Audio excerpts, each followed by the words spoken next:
কথায় আছে রথের দড়ি ধরে টানলে নাকি মা দুর্গা আসে। আর হ্যাঁ, এই কথাটা আমরা প্রতিটা বাঙালি একদম মনে প্রাণে বিশ্বাস করি। হ্যালো এভরিওয়ান, আমি সুপর্ণা চলে এসেছি আরও একটি ভিডিও নিয়ে। প্রতিদিনের মতো সকালবেলা উঠে সবার প্রথমে যে কাজটি থাকে স্মৃতিকাকে স্কুলে পৌঁছানো। তাই স্মৃতিকাকে স্কুলে পৌঁছে দিয়ে চলে গেছিলাম জগন্নাথ দেবের জন্য একটু বাজার করতে। ফুল ফল মিষ্টি সব কিছু কিনে নিয়ে বাড়ি চলে এলাম। তারপর দুপুরবেলাতে শুরু হলো জগন্নাথ দেবের পুজোর আয়োজন। সেদিন যেহেতু বৃহস্পতিবার ছিল, তাই আমার ঘরের যে মা লক্ষ্মী আছে তারও আরাধনা করাচ্ছিল, ঘরের ঠাকুরদেরও পুজো করাচ্ছিল এবং তার সাথে সাথে জগন্নাথ দেবেরও পুজো করা ছিল। তাই গোপালটাকে আর শিব মহাদেবকে চান করিয়ে তাদেরকে চন্দন পরিয়ে ফুলমালা পরিয়ে নিয়ে একদম পুজোর জন্য তৈরি করে ফেললাম। তারপর আমার ঘরে যে মা লক্ষ্মী আছেন তাকেও সুন্দর করে সাজিয়ে নিলাম। আর প্রতি বৃহস্পতিবার তো আমি মা লক্ষ্মীর ঘট পাতেই, তাই তারও ঘরটা পেতে ফেললাম। এই যে সুন্দর করে মা লক্ষ্মীকে সাজিয়ে নিলাম, এই হলো আমার ঘট পাতা।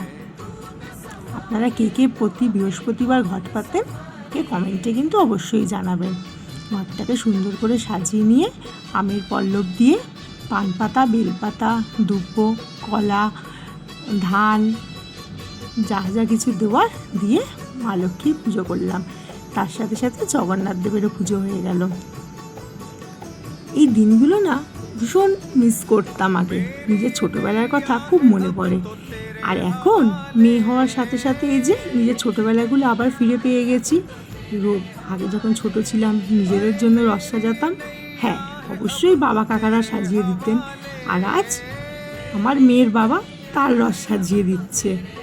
যাই হোক, পুজোটা সেরে নিয়ে তাড়াতাড়ি করে সন্ধ্যাবেলা স্মৃতিকাকে নিয়ে বেরিয়ে পড়েছিলাম একটু ঘুরতে। এই সামনাসামনি তার রথটাকে নিয়ে বেরিয়ে একটুখানি ঘুরে এলাম।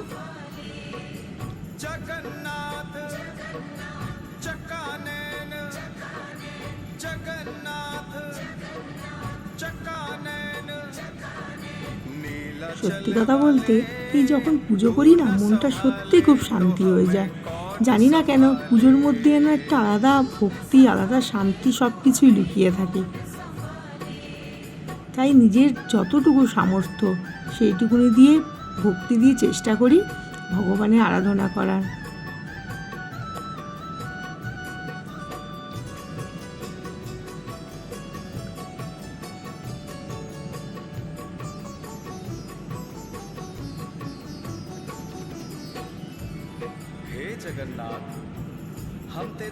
আমার না খুব ইচ্ছে একবার রথের সময় পুরী যাওয়ার, কিন্তু জানি সেই ইচ্ছেটা কোনোদিনও পূরণ হবে না।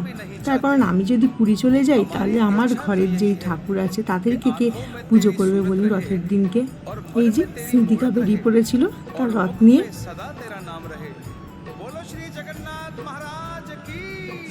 রাস্তায় আরও অনেক সুন্দর সুন্দর রথ ছিল, সেগুলোকে একটু ক্যামেরাবন্দি করে নিয়েছিলাম। আর এখন না আরও খুব ভালো লাগে দেখতে যে এই যে নানা রকম আরও বাজনা দিয়ে ঢাক ঢোল দিয়ে রথ নিয়ে সবাই বেড়ায়, ভীষণ মজা লাগে দেখতে। রথ নিয়ে ঘুরে বেরিয়ে এসে তারপর চলে গিয়েছিলাম আমাদেরই কাছের এক মা কালীর মন্দিরে, একটু মাকে পুজো দিলাম। দেওয়ার পরে অনেক একটা বড় রথ বেরিয়েছে দেখলাম, সবাই মিলে সে রথটাকে খুব সুন্দর ধরে টেনে নিয়ে যাচ্ছে। আর তারপর স্মৃতিকাকে একটু পার্কে নিয়ে গেছিলাম, স্মৃতিকা একটু দোলনা টোলনা চললো, তারপরে আমরা বাড়ির পথে রওনা দিলাম।